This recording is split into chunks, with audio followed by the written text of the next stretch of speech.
elevator at the McCord Memorial Library in Northeast Pennsylvania.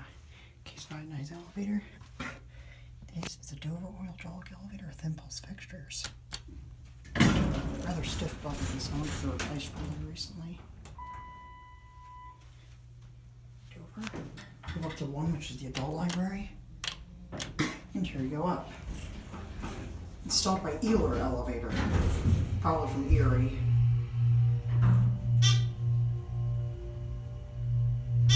Here at 1.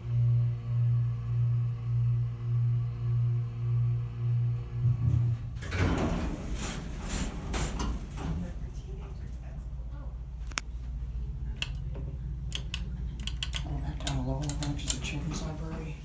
Just your basic cab. I heard someone talking about me in the elevator. Oops. No phone. Empty box. Here back at lower level, which is the children's library. Case 59's elevator certificate. Look a few they didn't call it. There it goes. That's gonna be it.